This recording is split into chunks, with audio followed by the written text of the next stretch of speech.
Okay, sa pagkakataon pong ito ay kapiling natin ang abogado ng bayan dahil sa pro bono. Attorney Rogelio Waray Ibasco upang dinggin ang hinaing po ng ating mga kababayan. Attorney, magandang gabi po muli sa inyo. Salamat, partner. Of course, yung binabati ko yung mga taga-Birak at Catanduanes. Okay, mga taga-Birak. Catanduanes. Yan ang ating pag-uusapan ngayon. Kaso ng Catanduanes. Sa ngayon ho, itong Mga taga-Catanduanes. Catanduanes. Ayan, that's part of Bicol Region. Tama ka. Ayan. Attorney, may kapiling natin ngayon ay isa sa mga pagre-reklamo upang dinggin natin ang kanyang reklamo. Magandang gabi po, ma'am. Magandang gabi, ma'am. Ayan. At magandang gabi po sa tagapanood. Ano pong pangalan nila? Mary Sia po. Okay. Attorney, ano yung pinaka-problema niya?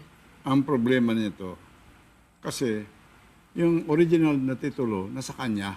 Okay. Pagkatapos, pag-verify niya, nailipat na sa Sa isang... Registry of Deeds? Oo. Okay. Nailipat na sa kapatid ng isang ex-governor ng Catanduanes. Usually yan, pag nailipat sa kabila, sinusurinder yung original. Sinusurinder sa Adrian, tapos inisyuhan ng bagong titulo. Okay. Ito, nagtataka siya na sa kanya yung titulo, yung mag-verify siya, nasa pangalan na ng kapatid ng ex-governor. Teka muna. Tanungin natin si Ma'am Sia. Bakit po, kung kayo ang originally may hawak ng titulo, bakit nga naman napunta ito? Nung mag-verify kayo sa Registry of Deeds, abay, nako, nasa pangalan na ng isang kapatid ng isang mataas na opisyal. Go ahead. Okay. Yun nga po ang pinagtataka ko, kaya kumuha po ako ng kopya doon para ma-check ko po kung talagang kanina ito ngayon nakapangalan. Tapos, kaya ako naman po chinek kasi isa nga po ako sa may-ari ng property. Nag-second attempt ba kayo to talk to him? Nag-text ka ba uli? Opo, last week, nag-text po ako And then- sa kanya na nandito ako at gusto ko makipag-usap sa kanya pero wala pong reply. Okay. Paano, ilang hektarya ang involved dito, Attorney Waray?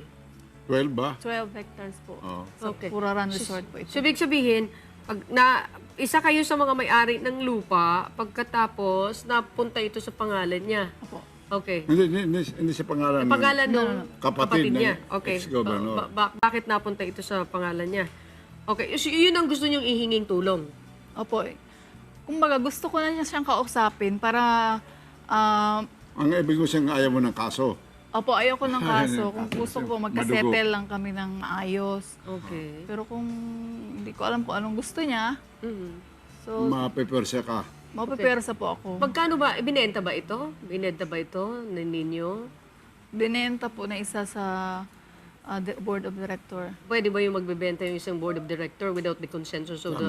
Wala, Ano? hindi. Dapat Kailangan hindi niya po. ng board resolution. Ayun, di ba, attorney? Bago ka magbenta. If that's a corporation, dapat may board of directors dyan. They will decide. Patay na yung isa. Uh-huh. Tapos siya. Walang perma yung tatlo. Oh, So, anong may papayo nyo, attorney? Ganito ho yan.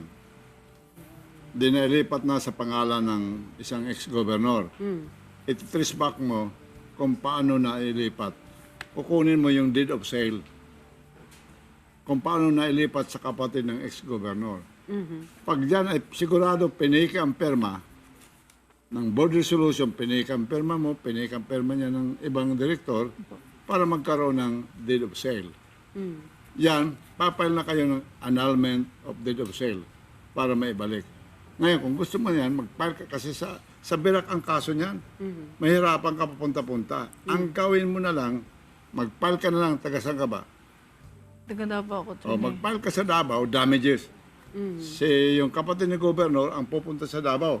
Pag hindi siya sinagot, alam mo, di attach mo itong property sa damages na lang.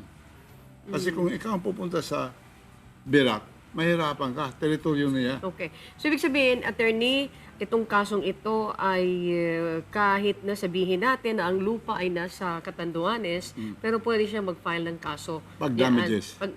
Pag siya ay from Davao, pwede siyang mag-file doon. So, hoping na ito'y maayos sa lalong madaling panahon. Pwede siguro a third attempt pa. Tama. Para Susulatan natin na. Susulatan na lang para at least you are also amenable for a settlement, right? Yes, ma'am. Ayun. Salamat po sa Diyos. Attorney Waray, maraming salamat. And of course, kay Ma'am Sia. Dito po sa dinggin natin. Thank you, Attorney. Magpapatuloy po ang programang May Puso, handang lumingap sa kapwa ang inyong mga kaagapay.